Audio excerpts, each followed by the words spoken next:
Hello everyone. Static GK के ये बहुत इंपॉर्टेंट क्वेश्चन है जो कि प्रत्येक एग्जाम में पूछे हुए हैं। ठीक है, तो इन क्वेश्चन को अगर आप लोग कंप्लीट देखोगे तो आपको बहुत बेनिफिट मिलेगा।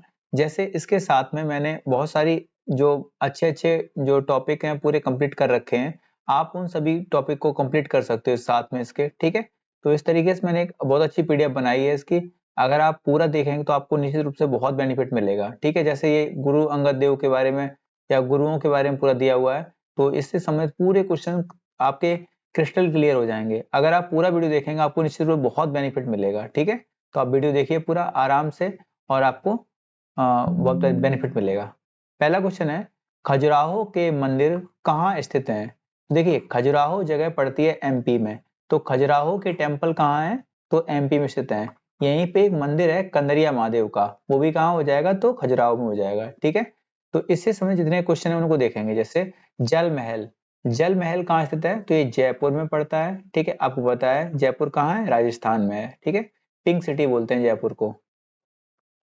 स्वर्ण मंदिर कहाँ स्थित है?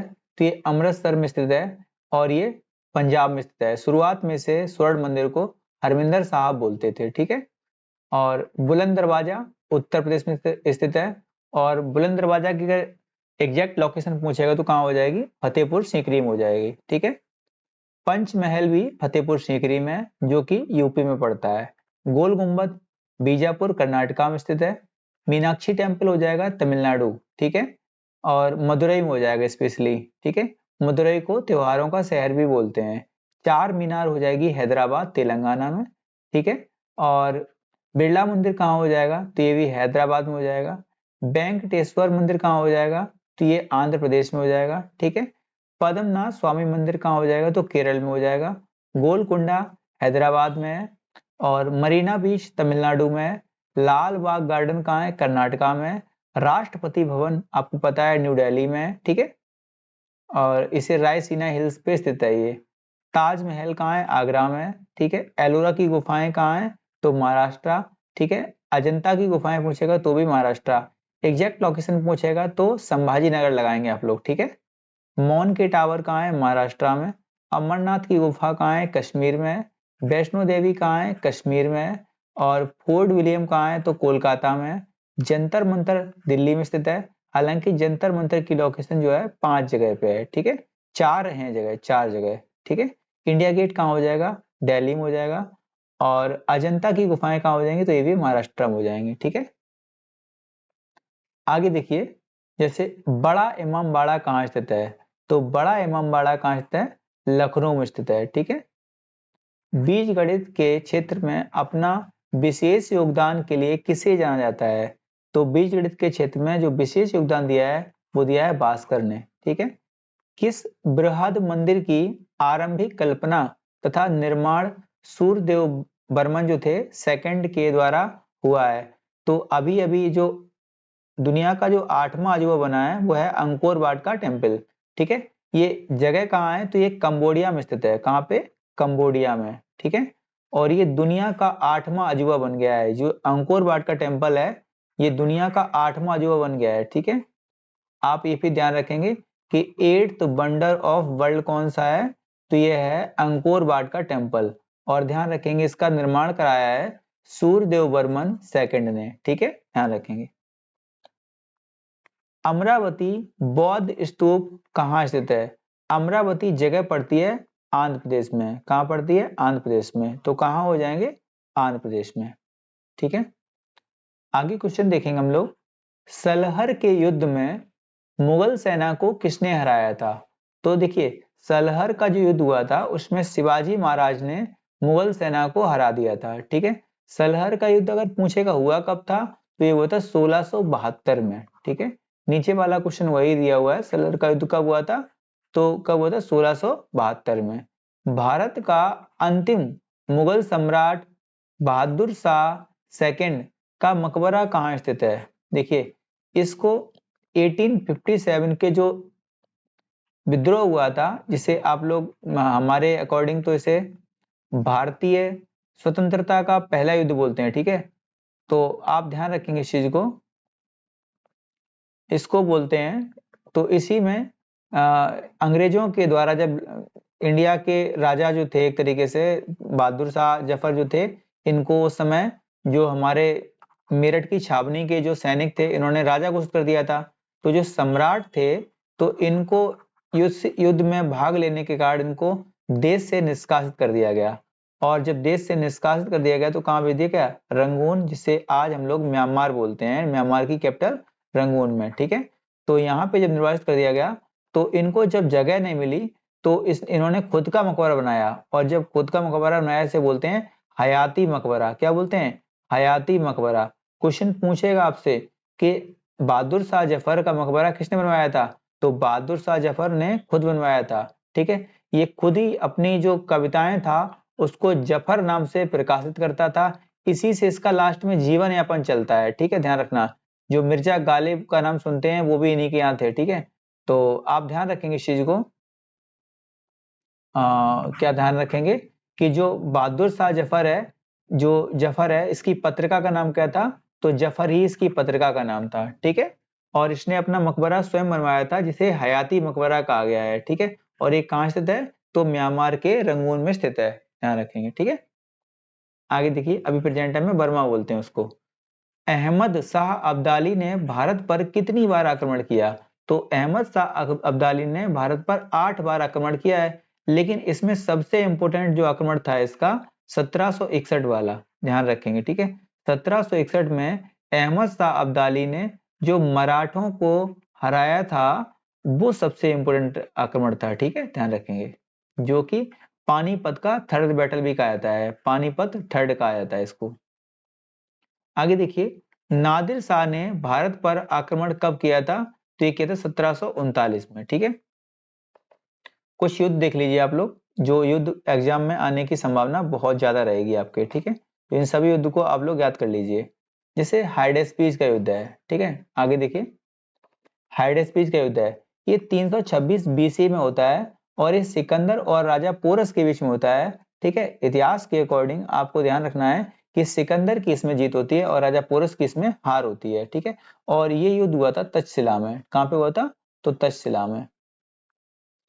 आप ध्यान रखेंगे, कलिंग का युद्ध 261 बीसी में हुआ था और ये अशोक और कलिंग, उस समय कलिंग के कैपिटल थे नंदराज। ठीक है, ध्यान रखेंगे, कलिंग की कैपिटल पूछ लेगा उस समय की तो तोसली कैपिटल थी, तोसली। ठीक है, तो इसमें अशोक जीत गए थे। ठीक है, इसी युद्ध के बाद अशोक का हृदय परिवर्तन होता है। सिंध की लड़ाई पूछ लेगा, ये हुई थी 712 में। ठीक है, मोहम्मद कासिम और राजा दाहिर के बीच में हुई थी। ध्यान रखेंगे, इसमें दाहिर की पराजय होती है और जो ये बुक है ये जिक्र मिलता है चचनामा में। ठीक है, और चचनामा जो बुक है अबी अहमद अली की है, अबी अहमद अली। ठीक है, तराइन की फर्स्ट बैटल 1191 में होती है, मोहम्मद गौरी और पृथ्वीराज थर्ड। ठीक है, ध्यान रखेंगे, इन्हीं को पृथ्वीराज चौहान कहा गया है। ठीक है, और इसमें पहली बार में चौहान साहब की जीत होती है। दूसरे वाले में क्या होता है, 1192 में मोहम्मद गौरी और पृथ्वीराज थर्ड के बीच में होता है और इसमें चौहान साहब हार जाते हैं। ठीक है, और इसमें साथ दिया था जो जयचंद था, जयचंद ने साथ दिया था मोहम्मद गौरी का। ठीक है, चंदावर के युद्ध की बात करेंगे, 1192 में होता है, मोहम्मद गौरी ने जयचंद को भी हराया। ठीक है, पानीपत के फर्स्ट युद्ध की बात करेंगे तो 1526 में बाबर आता है और इब्राहिम लोदी को हराता है और इब्राहिम लोदी को मार देता है। ये दिल्ली सल्तनत का एकमात्र सुल्तान था जो युद्ध के दौरान मारा गया था। ठीक है, खानवा की बात करेंगे तो ये 1527 में होता है और इसमें बाबर ने राणा सांगा को हराया था। ठीक है, और 1529 की बात करेंगे। ठीक है, ठीक है, तो इसमें क्या होता है, बाबर अफगानों को हराता है। और चौसा होता है 1539 में, हुमायूं ने इसमें शेरशाह सूरी ने इसमें हुमायूं को हरा दिया था। ठीक है, चौसा का। और 1540 में बिलग्राम या कन्नौज कहते हैं, इसमें भी हुमायूं हारता है और शेरशाह सूरी जीत जाता है। और इसी युद्ध के बाद हुमायूं जो है भारत को छोड़ने के लिए विवश हो जाता है। ठीक है, पानीपत के सेकंड बैटल की बात करेंगे तो 1556 में होता है, इसमें अकबर और हेमू के बीच में होता है। अकबर की तरफ से नेतृत्व किया था बैरम खान ने और इसमें अकबर की जीत होती है और हेमू की पराजय होती है। ठीक है, तालीकोटा का फर्स्ट युद्ध हुआ था 1565 में। ध्यान रखेंगे, इसमें विजयनगर साम्राज्य का अंत हो गया था क्योंकि जो 5 टेरिटरी थी उन्होंने मिलकर जो विजयनगर था इस पे आक्रमण किया था और इसमें क्या हुआ, विजयनगर का अंत हो गया। हल्दी घाटी के युद्ध की बात करेंगे 18 जून 1576 को होता है और इसमें अकबर और राणा प्रताप के बीच हुआ था। हालांकि युद्ध निर्णयहीन रहा था, लेकिन फिर भी माना जाता है कि अकबर की जीत हुई थी इसमें, ठीक है। प्लासी का युद्ध हुआ था 1757 में और इसमें अंग्रेजों ने सिराजुद्दौला को हराया था, ठीक है। अंग्रेजों की तरफ से इसमें लड़ाई लड़ी थी रॉबर्ट क्लाइव ने, ठीक है, ध्यान रखेंगे इस चीज को, ठीक है। और इसी के बाद एक युद्ध और ध्यान रखना, बांडीबास का 1760 में होता है और इसमें अंग्रेजों ने फ्रांसीसियों को कंप्लीटली हरा दिया था, जिसके बाद फ्रांसीसी जो है इंडिया से बाहर हो जाते हैं, मतलब कि व्यापारिक दृष्टि से। हालांकि कुछ क्षेत्रों में बने रहते जैसे पुडुचेरी वगैरह है, ठीक है, लेकिन बड़े तौर पर नहीं बचे थे, ठीक है। एक और ध्यान रखना कि जो बक्सर का हुआ था वो कब हुआ था, 1764 में। कब हुआ था, 1764 में, ठीक है। इसमें क्या होता है, हेक्टर मुनरो था अंग्रेजों की तरफ से और जो इंडिया के 3 शासक थे, ठीक है, ध्यान रखेंगे, जिनको जो हेक्टर मुनरो था इन्होंने हरा दिया था। अब आगे देखिए,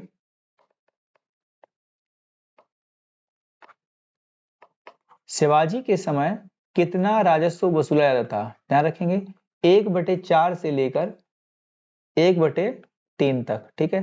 तो इसे बोला क्या गया था, तो बोलते थे चौथ और सरदेशमुखी। नाम क्या था, चौथ और सरदेशमुखी। इस शिवाजी के टाइम के जो मराठा साम्राज्य था पूरा, तो उसमें 2 कर लिए गए थे, एक चौथ था एक सरदेशमुखी था, ठीक है। तो ध्यान रखेंगे 33%। आगरा की जामा मस्जिद का निर्माण किसने कराया है, तो ये शाहजहां की बेटी थी जहां आरा ने। अगर यही पूछ लेगा कि दिल्ली की जामा मस्जिद का निर्माण किसने कराया है, तो वो शाहजहां ने खुद निर्माण कराया है। किसने, शाहजहां ने, ठीक है, ध्यान रखेंगे। किस सिख गुरु ने फारसी भाषा में जफरनामा लिखा है, तो ये हमने कई वीडियो में बताया आपको, गुरु गोविंद सिंह ने, ठीक है। आप वीडियो मेरे पूरे अगर देखते हैं तो आपको बहुत अच्छा बेनिफिट मिलेगा। गुरु नानक का जीवन परिचय किस सिख गुरु ने लिखा है, तो ये सिखों के 5वें गुरु थे गुरु अर्जुन देव ने, ठीक है, ध्यान रखेंगे, ठीक है। और गुरु अर्जुन देव को जहांगीर ने फांसी पे लटका दिया था, ठीक है।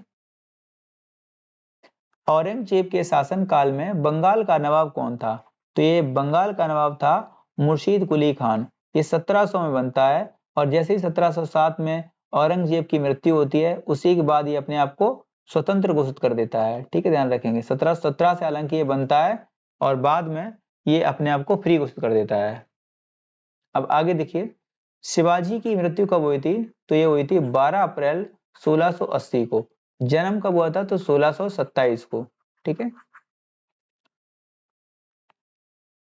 औरंगजेब ने बीबी का मकबरा का निर्माण कब करवाया था, तो ये करवाया था 1679 में, ठीक है। इसी बीबी के मकबरे को ताजमहल की फुहड़ नकल बोलते हैं। क्या बोलते हैं, ताजमहल की फुहड़ नकल।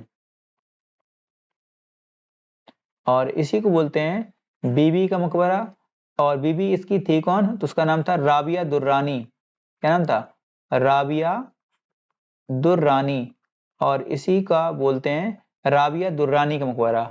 एक नाम और दिया बीबी के मकबरे को, इसे बोलते हैं दक्षिण का ताजमहल। क्या बोलते हैं, दक्षिण का ताजमहल, ठीक है। ये सारे क्वेश्चन आप लोग ध्यान रखेंगे।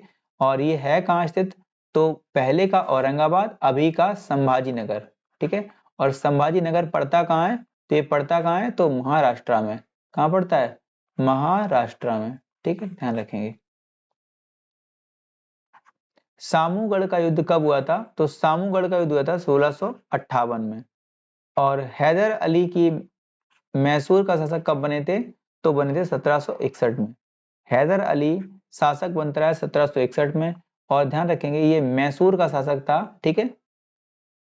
अब आगे देखिए, मैसूर के 4 युद्ध हुए थे, आपको ध्यान रखना है, चारों मैसूर के 4 युद्ध हुए थे, आप उनको ध्यान रखेंगे। एक मिनट रुकना, जो मैसूर के 4 युद्ध हुए थे उन चारों का आप ध्यान रखेंगे। देखिए, पहला हुआ था 1767 से लेके 69 तक। और इसमें ध्यान रखेंगे इस चीज को कि जो उस समय गवर्नर जनरल था उसका नाम था बेरेलेस्ट, ठीक है। इसने अंग्रेजों का नेतृत्व किया था। और इसमें इस युद्ध में क्या हुआ था कि जो हैदर अली थे, हैदर अली की इसमें जीत होती है और अंग्रेज जो होते हैं, इंग्लिश जो होते हैं, इनकी हार होती है। और इसके बाद संधि होती है मद्रास की संधि, जिससे ये युद्ध समाप्त हो जाता है। सेकंड होता है 1780 से लेकर 84 तक। और इसमें युद्ध लड़ता है वॉरेन हेस्टिंग्स।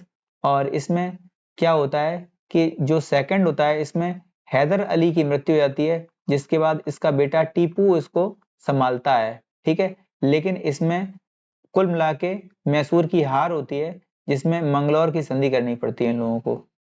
तीसरा युद्ध होता है 1790 से लेके 92 तक। इसमें टीपू सुल्तान की कंप्लीटली हार होती है और इसको अपना आधा राज्य जो है अंग्रेजों को देना पड़ता है, ठीक है। और लॉर्ड कॉर्नवालिस जो है इसको नेतृत्व करता है। और इसके बाद संधि होती है श्रीरंगपट्टनम की। ये संधियां इतने बार एग्जाम में आई हैं, पहले वाले मद्रास की संधि है, दूसरे वाले में मंगलौर की संधि है, और तीसरे वाले में श्रीरंगपट्टनम की संधि है। आपको याद करने के लिए ध्यान रखेंगे, MS, पहले वाले में मद्रास, दूसरे वाले में मंगलौर, तीसरे वाले में श्रीरंगपट्टनम की संधि होती है। 3 संधियां होती हैं।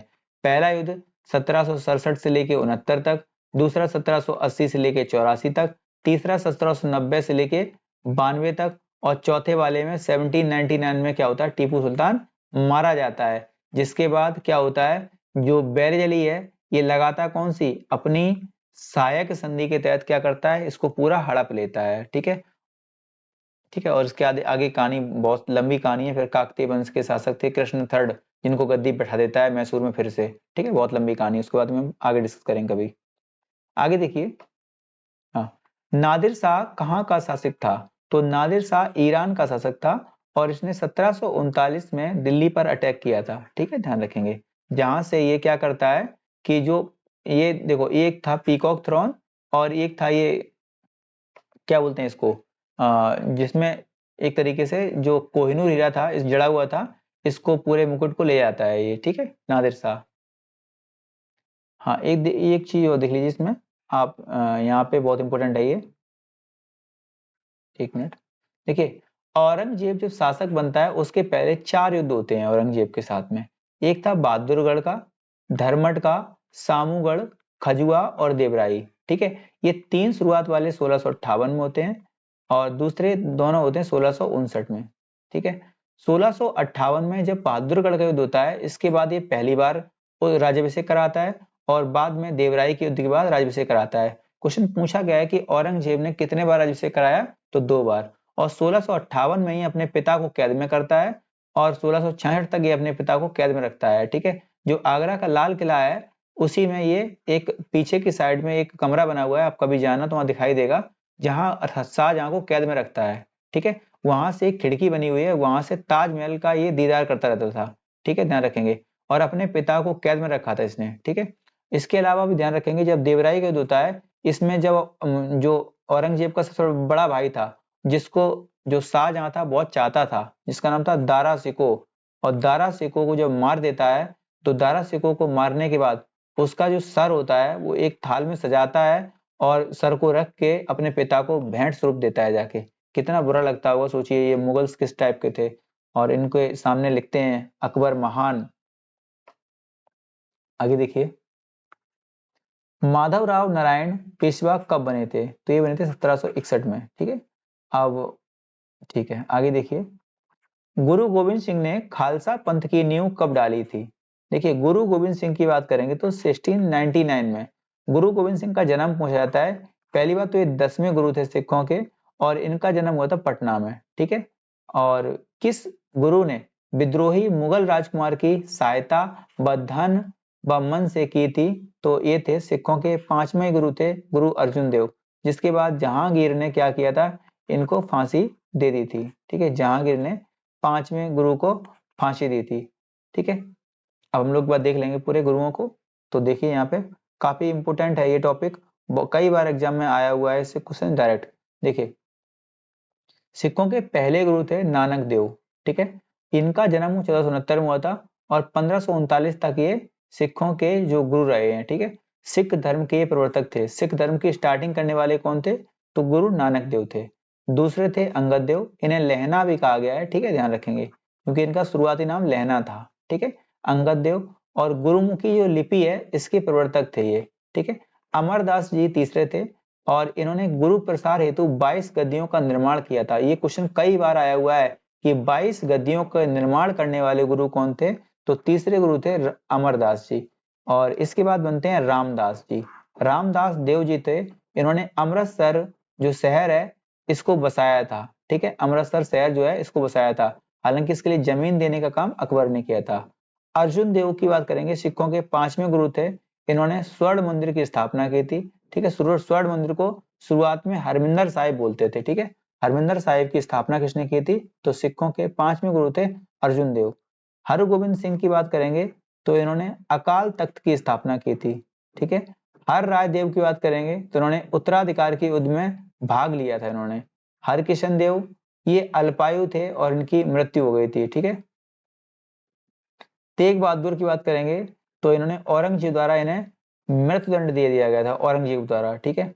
और हालांकि इन्होंने फिर भी इसके बावजूद भी इन्होंने सिख धर्म नहीं छोड़ा था और मुगल धर्म मतलब कि मुसलमान धर्म को नहीं अपनाया था, ठीक है। गुरु गोविंद सिंह थे, इन्होंने क्या किया था? खालसा पंथ की स्थापना कर दी थी। इसके बाद कहा था कि कोई गुरु नहीं बनेगा, ठीक है। गुरु ग्रंथ साहिब जो है इसी को गुरु स्वीकार कर दिवा दिया था, ठीक है। अब देखिए आगे, मुगल के जो लास्ट रूलर हुए हैं उनके समय सैयद बंधुओं का बहुत बोलबाला रहा है। तो जो सैयद बंधु थे इनका खात्मा पूछा गया है, पतन किसके समय हुआ था? तो ये मोहम्मद शाह रंगीला के समय हुआ है, ठीक है। फर्रुखसियर किसके सहयोग से मुगल बादशाह बना था? तो ये बना था सहयोग से किसके? सैयद बंधुओं के, ठीक है। इसे घृणित कायर कहा गया था। किसे कहा गया है? घृणित कायर कहा गया है। एक बात देख लीजिए, जो सिखों जो मुगल्स का पूरा क्रम है तरीके से देख लीजिए, लास्ट वाला जो है, ठीक है। बहादुर शाह फर्स्ट जो है, ठीक है, इसे मुअज्जम कहा गया है। क्या कहा गया है? मुअज्जम कहा गया है, ठीक है। ये मुअज्जम जो है 63 वर्ष की अवस्था में गद्दी बैठता है। कब बैठता है गद्दी पे? जब अपने 4 भाइयों को ये टपका देता है, ठीक है। 1707 में मृत्यु होती है किसकी? औरंगजेब की। इसके जो 4 भाई थे उनमें आपस में युद्ध होता है, सबको मार के मुअज्जम या फिर कहा जाए बहादुर शाह फर्स्ट ये गद्दी बैठता है और 1707 से लेके 12 तक गद्दी पे रहता है। इसके बाद जहांदार शाह बैठता है, ठीक है। लंपट मूर्ख से कहा गया है, किसे कहा गया? लंपट मूर्ख कहा गया इसे। 1712 से लेके 13 तक ये गद्दी पे रहता है। इसके बाद फर्रुख सिर बैठता है, इसे घृणित कायर कहा गया। क्या कहा गया? घृणित कायर कहा गया। और ये गद्दी बैठता है 13 से लेके 19 तक रहता है, ठीक है। रफीउद्दौला और रफीउद्दौला ये दोनों बंधु बहुत थोड़े समय के लिए रहे, ठीक है। मोहम्मद शाह रंगीला की बात करेंगे, सबसे लंबे समय तक रहा ये 1719 से लेके 48 तक, ठीक है। और अहमद शाह की बात करेंगे, ठीक है। एक चीज ध्यान रखना, नादिर शाह ने जो आक्रमण किया था वो मोहम्मद शाह रंगीला के समय ही किया था, ठीक है। उसी के बाद वो सब कुछ उठा के ले जाता है इंडिया से। अहमद शाह की बात करेंगे तो 1748 से लेके 54 तक, आलमगीर सेकंड 54 से लेके 59 तक, और शाह आलम सेकंड आपको याद होगा बक्सर का बैटल जो हुआ था इसी के समय हुआ था, ठीक है। और इसी के समय जो है मुगल और उनकी संधि हुई थी जो अंग्रेज थे 1759 से लेके 1806 तक। अकबर शाह सेकंड की बात करेंगे तो 1806 से लेके 37 तक रहा। बहादुर शाह जफर की बात करेंगे तो 1837 टू 57 तक रहता है और इसी के बाद इसे देश से निष्कासित कर दिया जाता है और ये रंगून में रहता है जाके, वहीं उसका मकबरा बना है जिसे हयाती मकबरा कहा जाता है। आगे देखिए, भारत पर आक्रमण करने वाले किस ईरानी शासक को ईरान का नेपोलियन कहा गया है? तो ईरान का नेपोलियन कहा गया है नादिर शाह को, ठीक है। और किस राज्य के शासक नवाब वजीर कहलाते थे? तो ये कहलाते अवध के शासक। आप लोग क्वेश्चन बताइए कि भारत का नेपोलियन किसे कहा गया है? भारत का नेपोलियन किसे कहा गया है? ये कई बार मैंने एग्जाम में बताया, क्वेश्चन बताया हुआ है, आप लोग बताना कि भारत का नेपोलियन किस शासक को कहा गया इंडिया के, ठीक है। आदि ग्रंथ का समायोजन किसने किया था? तो आदि ग्रंथ था इसका समायोजन किया था गुरु अर्जुन देव ने, जो कि सिखों के 5वें गुरु थे, ठीक है। ध्यान रखेंगे इस चीज को। मोती मुख्य रूप से किस पदार्थ का बना होता है? तो मोती जो होता है ये कैल्शियम कार्बोनेट का बना होता है। किसका? कैल्शियम कार्बोनेट का, ठीक है। मानव शरीर मानव शरीर में सबसे अधिक मात्रा में कौन सा तत्व पाया जाता है? तो ये होता है ऑक्सीजन, ठीक है, ऑक्सीजन। आगे देखिए, किस प्रकार के ऊतक एपिथेलियम ऊतक कहलाते हैं? ठीक है, मतलब कि किस प्रकार के जो ऊतक होते हैं, ये थोड़ा गड़बड़ हो गया है, इसको ये हट भी नहीं सकता है अभी फिलहाल। चलो आगे देखते हैं हम लोग, ठीक है। टाइपराइटर के देख लीजिए, टाइपराइटर के जो आविष्कारक थे वो कौन थे? तो सोल्ज थे, ठीक है। ठीक है, चलो हम इसको आगे डिस्कस कर देंगे किसी और वीडियो में, ठीक है। सूर्य की संरचना पूरी है, इसमें पीछे जो है इसके छिप गया है काफी कुछ, ठीक है। देखिए कुछ ये क्वेश्चन देख लीजिए, जैसे आविष्कार वाले क्वेश्चन है, इनको देख लीजिए एक बार। देखिए जो क्वांटम सिद्धांत है इसको दिया था मैक्स प्लैंक ने। कैलकुलेटर के आविष्कारक थे Blaise Pascal. Chloroform James Harrison. Telegraph के आविष्कारक हैं मार्कोनी। टेलीविजन जो टीवी है इसके आविष्कारक हैं जेएल बेयर्ड। टेलीस्कोप के Galileo. Transistor William Salk. Dynamo के आविष्कारक हैं माइकल फेराडे। पेंसिलिन की खोज की थी अलेक्जेंडर फ्लेमिंग ने। परमाणु बम ऑटो ऑन ने खोज की थी। रेडियो एक्टिविटी की खोज की है हेनरी बेकुरल ने। रेडियम की खोज की है मैडम क्यूरी ने। रेडियो की खोज की है मार्कोनी ने। और रक्त परिवहन संचरण तंत्र की खोज की थी विलियम हार्वे ने। भाप का इंजन खोज किया जेम्स वॉट ने। और रडार की खोज की है टेलर व यंग ने, ठीक है। गन पाउडर ये बहुत पूछा गया है, रोजर बेकन ने खोज की है इसकी। छपाई कला की खोज की है गुटेनबर्ग ने। हवाई जहाज की खोज की है राइट ब्रदर्स ने। एक्सरे की खोज की है रॉन्टजन ने। और हाइड्रोजन की खोज की है कैवेंडिस ने, ये एग्जाम में बहुत आता है कैवेंडिस, ठीक है। इलेक्ट्रॉन की खोज की है जे थॉमसन ने। आपको ट्रिक तो याद ही है ना, ईंट पर नाचे मोर, ठीक है, वही वाली ट्रिक। प्रोटॉन की खोज की है गोल्डस्टीन ने। और इसके बाद न्यूट्रॉन की जेम्स चैडविक ने। नाभिक की खोज की है रदरफोर्ड ने। और परमाणु संख्या की खोज की है मोस्ले ने। परमाणु सिद्धांत दिया था डाल्टन ने। बैरीमीटर की खोज की है टॉरिसेली ने, ठीक है। आवर्त सारणी की खोज की है मेंडलीफ ने, ठीक है। और डायनामाइट की खोज की है अल्फ्रेड नोबेल ने। सापेक्षता का सिद्धांत दिया है आइंस्टीन ने। माइक्रोस्कोप की खोज की है जॉनसन ने, ठीक है। और इसके बाद रक्त परिवर्तन की खोज की है लैंड स्टीनर ने। कार्ल लैंड स्टीनर पूरा नाम है इनका। इंसुलिन की खोज की है बैटिंग ने, ठीक है। पोलियो का टीका खोज की है जॉन सॉल्क ने। बेतार का तार की खोज की है मार्कोनी ने। जेट इंजन की खोज की है फ्रैंक व्हीटल ने। रडार की खोज की है अल्बर्ट टेलर ने। प्रिंटिंग प्रेस की खोज की है जॉन गुटेनबर्ग ने। और माइक्रोस्कोप की खोज की है जेड जॉनसन ने। प्रेशर कुकर की खोज की है डेनिस पेपिन ने। और क्रॉस्मिक किरणों की खोज की है विक्टर हेस ने। टेलीस्कोप की खोज की है हैंस लेपर्सी ने। और एसी मीटर की खोज की है निकोला टेस्ली ने। और इसके बाद बात करेंगे क्रोनोमीटर की खोज की है जॉन हैरिसन ने। ये सारे के सारे 3-4 बार अगर आप सुनेंगे तो आपको पूरे याद हो जाएंगे, ठीक है। और इनसे क्वेश्चन आना 100% है कि क्वेश्चन आता ही आता है इससे, ठीक है। आपके चाहे वो आप एसएसजीडी का एग्जाम दे रहे हो या फिर पुलिस का एग्जाम दे रहे हो, ऐसा हो ही नहीं सकता इससे क्वेश्चन ना आए। आगे देखिए, सिरका को लैटिन भाषा में क्या बोलते हैं? इसको बोलते हैं एसीटम। क्या बोलते हैं? एसीटम। कपड़ों से जंग के धब्बे हटाने के लिए किसका प्रयोग किया जाता है? तो इसमें होता है ऑक्जेलिक अम्ल का इस्तेमाल। किसका होता है? ऑक्जेलिक अम्ल का इस्तेमाल। गन्ने के गन्ने में लाल सड़न रोग किसके कारण उत्पन्न होता है? जो लाल सड़न रोग होता है ये होता है कवकों के द्वारा उत्पन्न होता है, ठीक। आम का जो वानस्पतिक नाम है वो क्या है? तो इसे बोलते हैं मैग्नीफेरा इंडिका, ठीक है। कॉफी पाउडर के साथ मिलाया जाने वाला चिकोरी चूर्ण किस से प्राप्त होता है? तो ये प्राप्त होता है जड़ों से, ठीक है। कुछ देख लीजिए जो रोग होते हैं, जैसे हर रॉट रोग होता है चुकंदर में। और बंची टॉप रोग होता है केला में। नेक्रोसिस रोग होता है आंवला में। और रेड रॉट रोग होता है गन्ने में, ठीक है। ये सारे रोग ध्यान रखेंगे, ठीक है। और कुछ नाम देख लीजिए दिए गए हैं, जैसे आम का नाम क्या होता है? Mangifera indica. मूसा पैराडिसिकम होता है केला का। बाकी आप याद रखिए ना रखिए, दिक्कत नहीं उतनी, ठीक है। आगे देखिए, सूर्योदय का देश किसे कहा जाता है? तो जापान को। बांग्लादेश की कैपिटल क्या है? ढाका है। रिक्शा सबसे पहले किस देश में चली थी? तो जापान में। बाणखेड़े स्टेडियम कहाँ है? तो ये मुंबई में स्थित है। आपको पता है इस चीज के बारे में, ठीक। कुछ स्टेडियम यहाँ दिए गए हैं, जैसे आप ध्यान रखेंगे। सरदार पटेल स्टेडियम, इसका नाम कर दिया है नरेंद्र मोदी स्टेडियम। कहाँ है? अहमदाबाद में। जवाहरलाल नेहरू स्टेडियम कहाँ है? न्यू दिल्ली में। और बाणखेड़े स्टेडियम कहाँ हो जाएगा? मुंबई में। सवाई मानसिंह स्टेडियम कहाँ है? जयपुर में। और फिरोज शाह कोटला कहाँ है? नई दिल्ली में। मिथिलेश स्टेडियम कहाँ है? पटना में। ब्रेबॉर्न स्टेडियम कहाँ है? मुंबई में।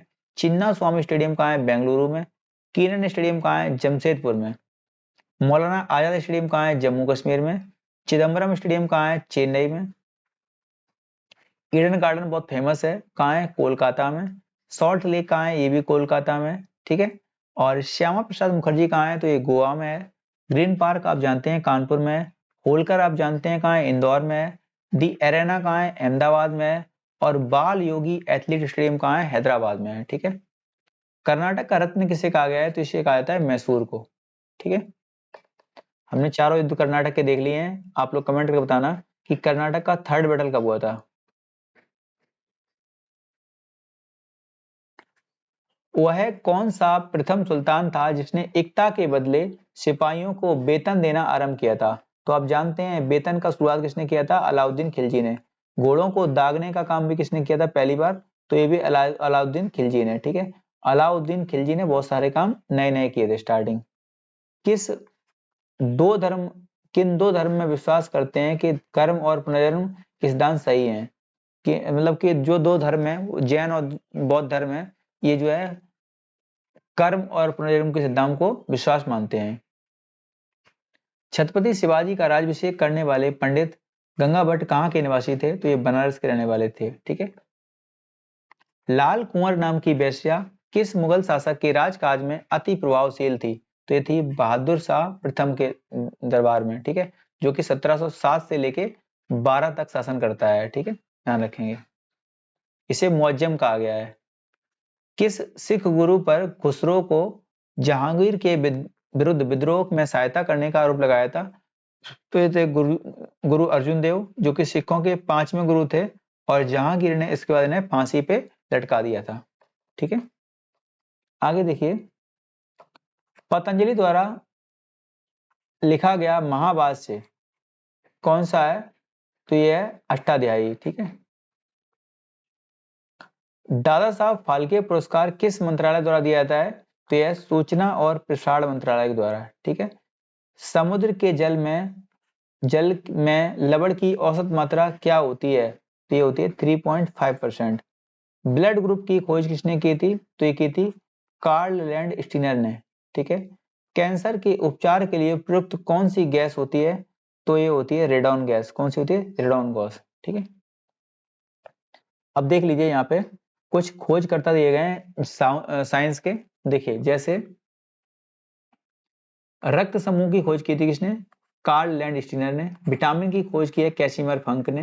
विटामिन ए की खोज की है मैकुलन ने। बी की भी मैकुलन ने। सी की होलकट ने। डी की हॉपकिंस ने। ठीक है, ध्यान रखेंगे, हॉपकिंस। और लिंग हार्मोन की खोज की है स्टेनॉस ने। हृदय प्रत्यारोपण खोज की थी क्रिश्चियन बर्नार्ड ने। ठीक है। और प्रथम परख नली शिशु था एडवर्ड व स्टेपोन, इसकी खोज की थी। इंसुलिन की खोज की थी विलियम बैटिंग ने। ठीक है, बैटिंग व बेस्ट। ठीक है। और टीबी की खोज की थी रॉबर्ट कोच ने। पोलियो की वैक्सीन की खोज की थी जॉन सॉल्क ने। ठीक है। क्लोरोफॉर्म की खोज की थी हैरिसन व सिम्पसन ने। सीटी स्कैन की खोज की थी गॉडफे और हंसफील्ड ने। चेचक का टीका खोज किया था एडवर्ड जेनर ने। और मलेरिया व परजीवी चिकित्सा की खोज की थी रोनाल्ड रॉस ने। ठीक है। और गर्भ निरोधक गोलियां खोज की थी पिनकस ने। ईसीजी, ठीक है, इंथोवेन ने इसकी खोज की थी। टेरामाइसिन की खोज की है फिनेल ने। ठीक है। और पेंसिलिन की खोज की थी अलेक्जेंडर फ्लेमिंग ने। ठीक है। ये दर्द निवारक होता है पेंसिलिन। ठीक है।